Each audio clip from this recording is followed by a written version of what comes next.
I'm Rob. It's garage time.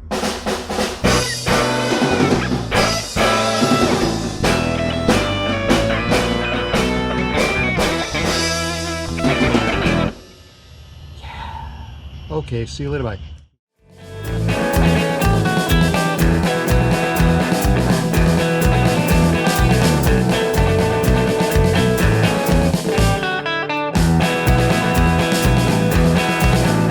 Hey everybody, welcome to Garage Time. As you can see, I am sitting right here in the engine bay of the Jag Special, right here in front of today's subject, the infamous and ever wonderful depowered Jetta steering rack. I thought that it might be interesting for me to show you what I had to go through to depower this rack, and exactly what I'm talking about when I say depowering the rack. And I will show you exactly what I did to convert this from a power rack to a manual rack.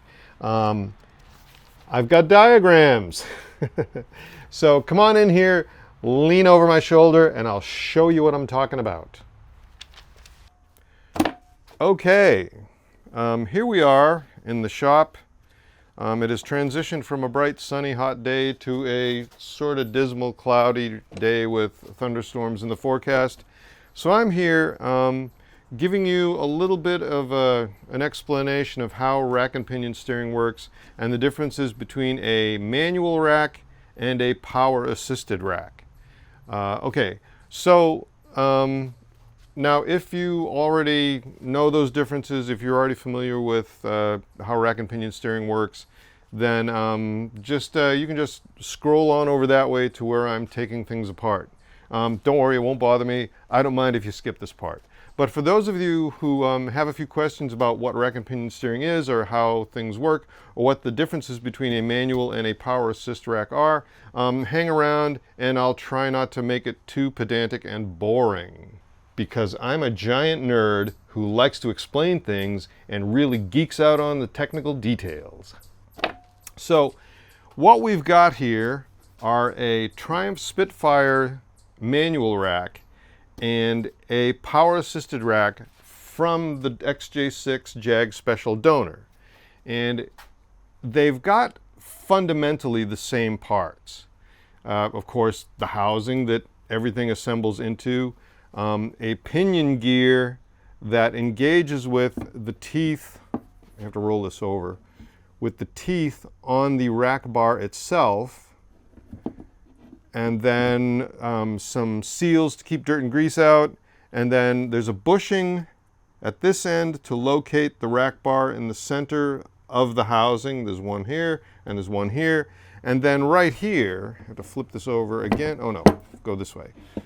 This right here is an adjustable bushing that is used to adjust the engagement of the rack teeth with the teeth on the rack pinion. So we've got one on the Spitfire rack, and we've got one on the Jaguar rack. So like I said, fundamentally the same. Pinion gears, rack with teeth, the housing, bushings to locate the rack within the housing. And the operation is pretty simple. You grab the steering wheel, you turn the steering wheel, it rotates the pinion gear, and the rack goes left and right. I'm sure that you can notice that there are a couple of significant differences between this pure manual rack and this power-assisted rack. Mainly that the pinion housing is much bigger, and that there are these pipes that go along the body of the housing. One comes from here, traces down, goes all the way over to this end, and one comes from here, traces down, and comes into here on the housing. And the reason that is this rack is a hydraulically assisted rack. Hydraulic fluid is pumped into this housing through these, into this port here, and it comes out here to go back to the pump. And then what it does is, inside this part of the housing right here, on top of the pinion gear, there's a thing called the barrel valve. And the purpose of the barrel valve is to direct the fluid from the input either into this pipe down here or this pipe down here, depending upon which way you turn the steering wheel. Like, for instance, let's get that back on there. I'm turning to the left. The barrel valve is going to guide the fluid into this pipe that goes into this port right here. And then if I'm turning this away, the barrel valve is going to guide the fluid into this pipe that goes this way down to this end. And the reason it does that, and the way that the rack gets its assist, is there is a piston on this rack bar, on this power assisted rack. There's a piston, it looks like a disc, that is permanently attached to the rack bar itself. And there are two seals here, and when the fluid is pumped to this side, it pushes that piston this way, giving you a hydraulic assist for when you're turning the steering wheel to the right. And then the same thing for the other side. It'll go into this pipe, go into that port right there, put the fluid in to push the piston that way, giving you a hydraulic assist for turning the steering wheel to the left. So it assists you turning to the right, and it assists you turning to the left by pumping hydraulic fluid into these two ports through these pipes from the barrel valve, okay? So even though I'm using this Jaguar rack as an example, the Jetta rack that I depowered for the Jag Special is functionally the same with the same components.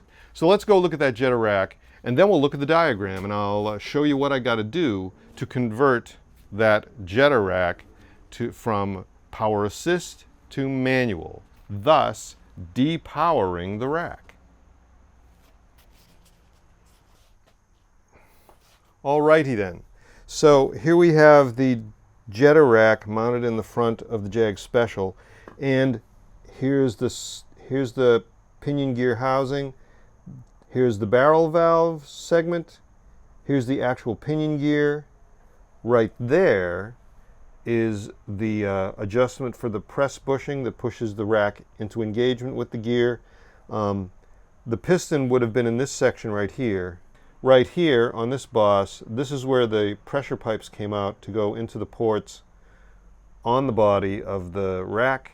Here, right here is the power steering fluid inlet from the power steering pump, and down here is the outlet going back to the pump.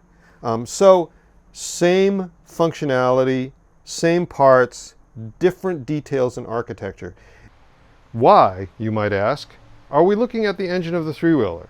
And I'll tell you why. That's because it makes a very convenient desk.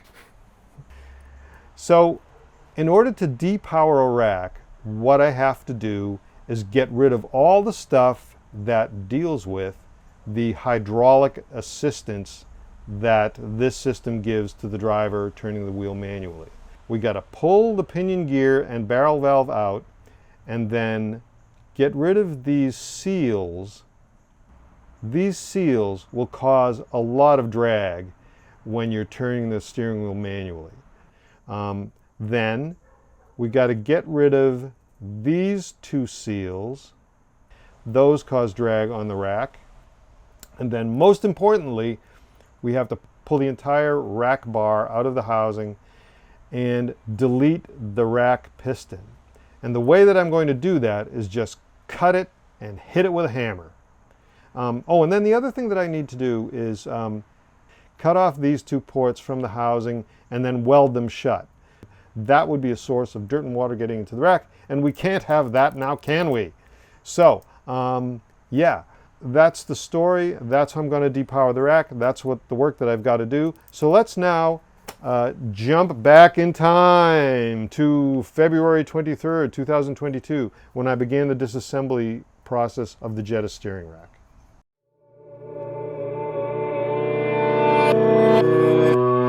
It's February 23rd, 2022. I am out in the garage today attempting to disassemble and depower the Volkswagen Jetta steering rack. I have reached the point of either the no return or diminishing returns. The idea being that I want to disassemble this rack without destroying the rack. Whoop, whoa, look at that. Oh, that was easy. Let's see what happens. Come on. Okay, there's that. What do we have in there? Oh, looks like we have a spring. Gotcha. Well, you can go there too. And here we have, right here, the plunger that presses. Whoops, come on. I know you want to come out of there. It is. Oh, look. Whoa, don't mess that up. And that is the pressure plunger that pushes the rack against the pinion right here. Now I think what I got to do is I got to take that thing off somehow so I can get this out. There was a snap ring right there that I already took out. Okay, I just did a thing that you couldn't really see because I don't have the GoPro out here. I'm just doing this on my phone today. And as you can see, there is a ding right there on this, one of the notches here. This thing was intended to be disassembled with a special tool. But what I did was I took a punch and I hit the end of the punch with a hammer, and it has successfully rotated this in such a way that I think I'm going to be able to get it off of there with the infamous and ever wonderful pipe wrench. There we go. Now, with hopefully no springs will pop out of this thing once I'm done with it. Turning the end cap, and there is, oh, nice, a bearing and a nut. So I think what I got to do is grab this shaft and undo that nut, and then I can pull the shaft out from the bearing. We took the pry bar and levered between the universal joint and the body of the pinion housing, and ta-da, there it is. There's the pinion gear. We'll put that in the MGB. This barrel right here with the notches in it, it's got these seals on it, these little gray lines. And when I put it back into the housing, and attempted to turn it, it was really draggy. So what I'm going to do is cut these seals off, put it back in there, and then see how it feels again. And hopefully that'll keep me from having to remove this entire barrel section here. Okay, so I got the seals out. It was a simple matter of just cutting them with a utility knife. Let's see how it fits. Whoops, in you go.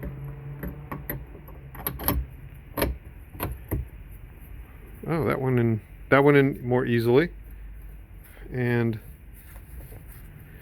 it absolutely turns more easily. Okay.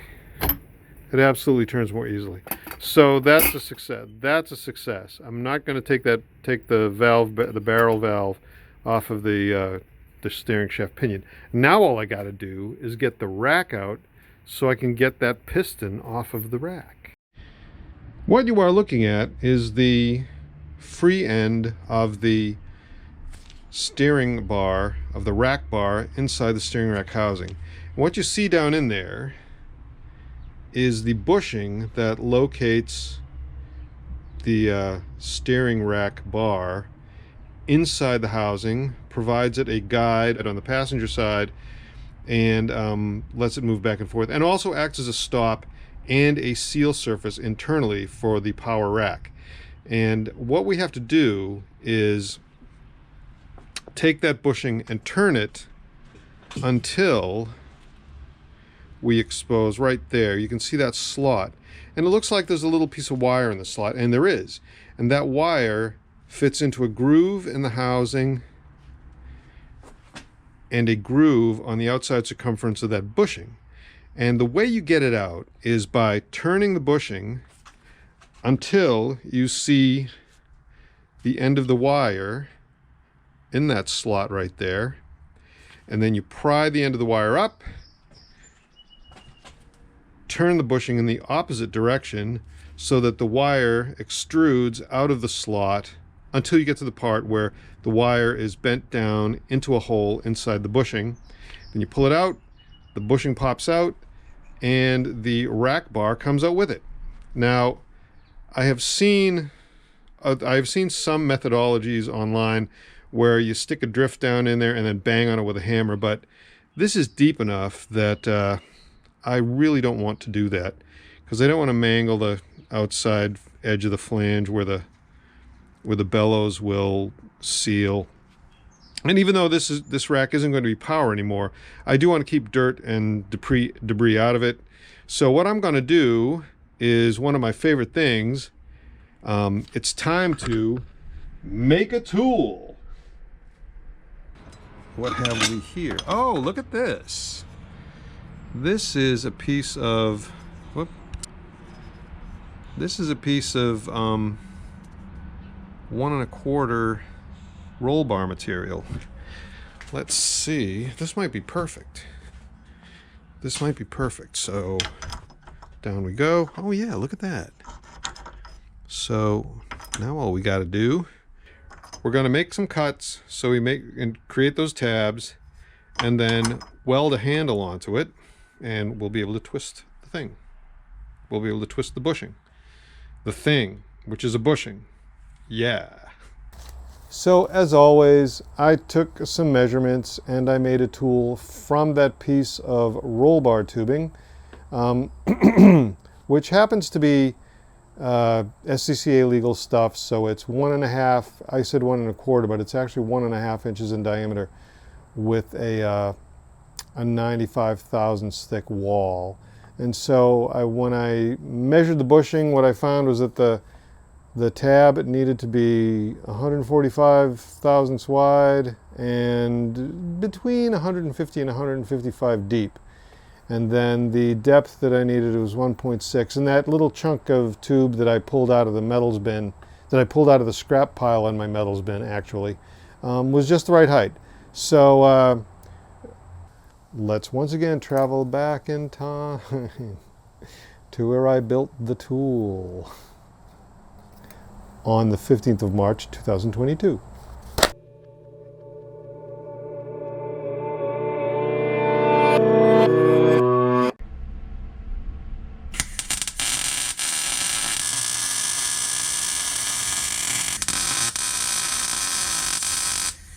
And then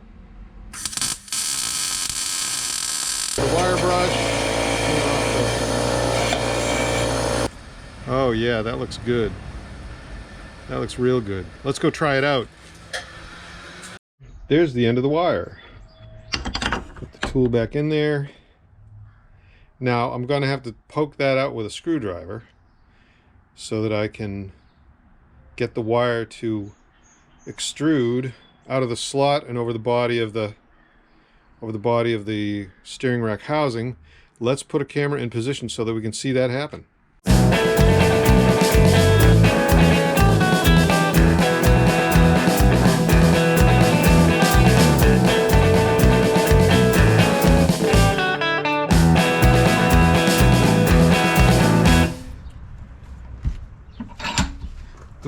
The shaft is hardened, but the piston is not, which means I should be able to just do this.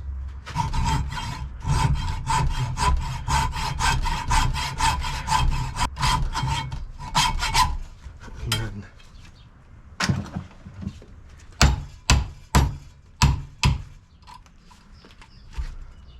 there we go. There is the rack piston, and here is the circlip. And let's wipe that off. And I now have a fully depowered rack. Good.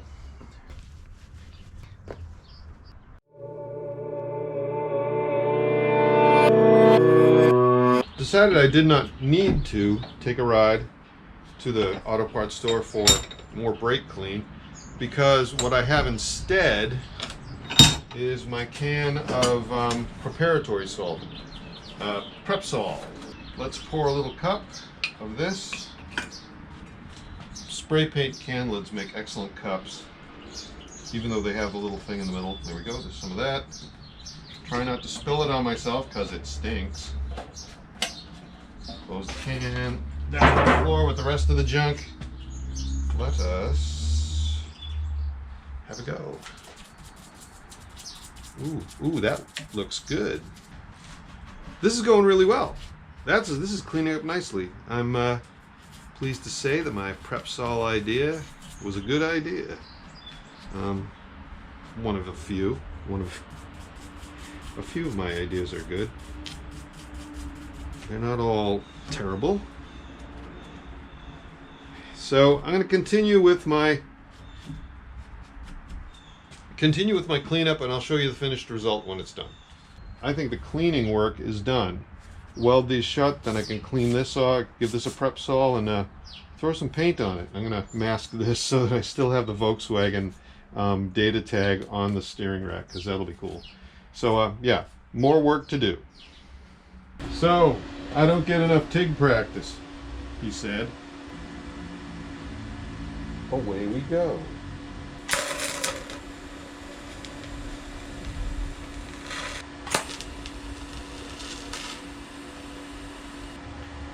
Now let's move on to paint.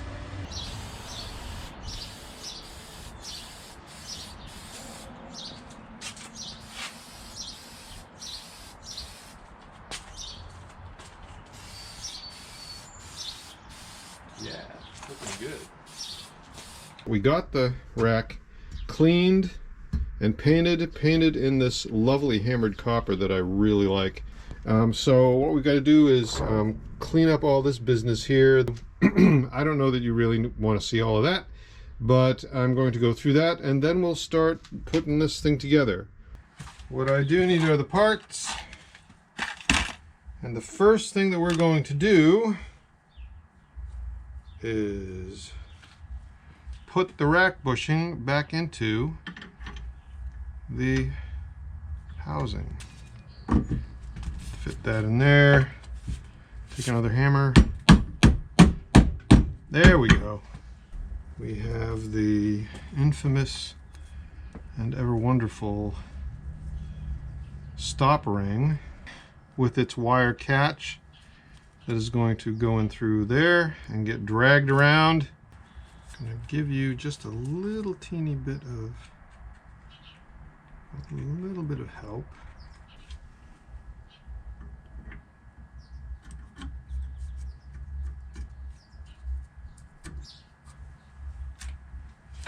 The same thing with you.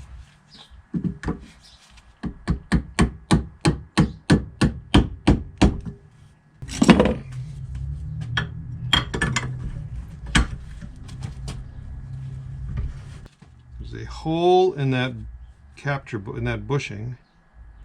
Goes right there, and the end of the wire goes into the hole in the bushing. Like, I'm gonna spread it out a little bit, like so. And then we take our special custom-made tool and do this.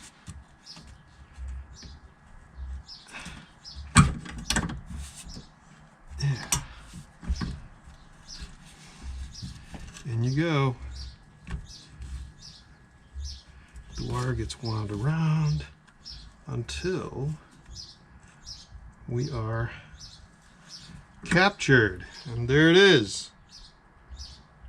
The bushing and the lock ring are in place. Okay, it's grease time. Boy, potatoes. I hate using wheel bearing grease with my hands. It's just not fun. Okay, so In we go.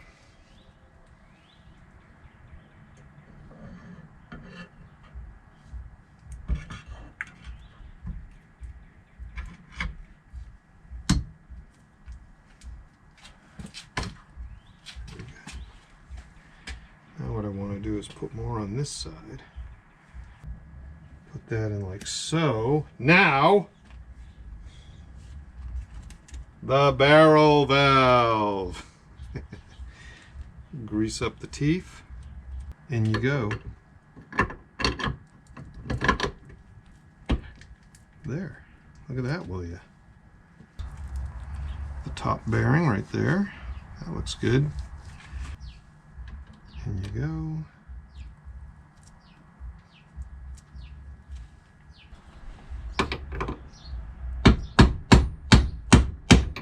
The seal.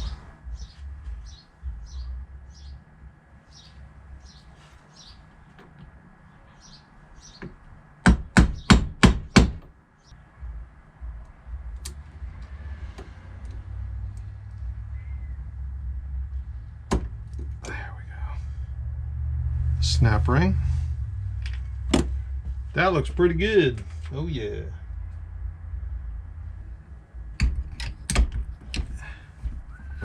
Ouch. The infamous and ever wonderful pushing. Oh, I hate doing wheel bearing grease with my bare hands. I hate it. I really do. Yes, I do. In you go. There's that. Cool. And this guy.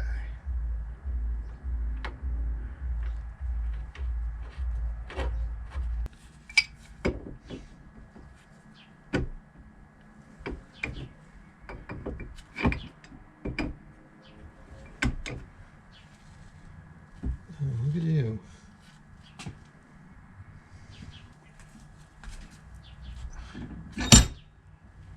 Now, the nut.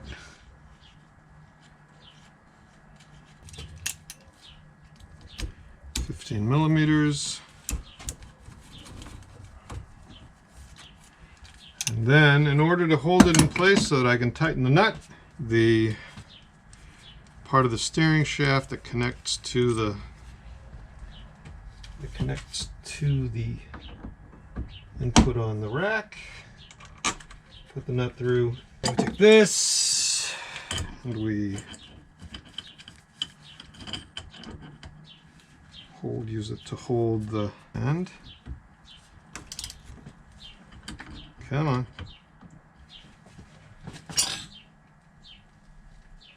There. That is on there. Last but not least, there we go. It's good. It's not cross-threaded. Maybe next time I disassemble this rack, I'll make a tool to do this. Maybe.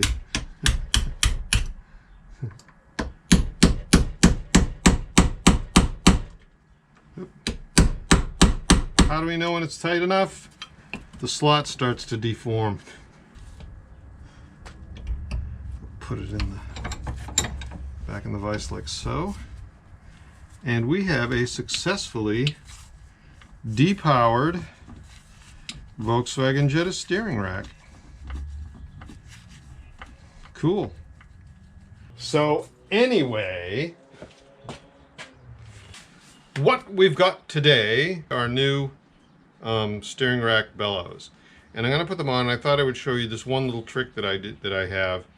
You know, maybe you've seen it somewhere else, you already know this on your own, but this is a thing that I do that helps to get these bellows on, because as you can see, the little hole there is a bit smaller than the diameter of the tie rod itself, and especially smaller than this area here where the reinforcement is. The first thing I do is I take the tie rod and of course shove it all the way in. Good. Make sure that my vise is nice and tight. Then I take the rag and I get me a little bit of plain old Vaseline, petroleum jelly, and I put it on the areas of the tie rod that will provide an obstruction to the bellows. And I'm usually pretty generous around these reinforcements here. And the next part that happens is we apply some force and then apply some more force, and there you have it. Work it onto the, there you have it. The bellows is on.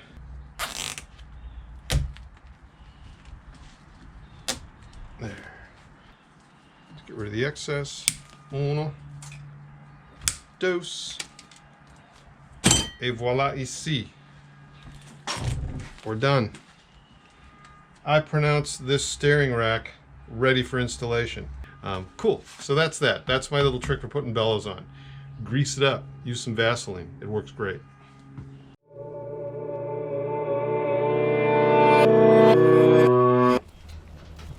One of those bearings needs lubrication. Oh yeah. Oh, ouch. Well, that was a whole lot of fun. And here I am sawing away at my Depowered Jetta steering rack, and it works pretty great. I hope that you enjoyed the video, and please like and subscribe, and I'll see you around the channel. One, Oh! two, Oh! 1, 2, 3, cuatro.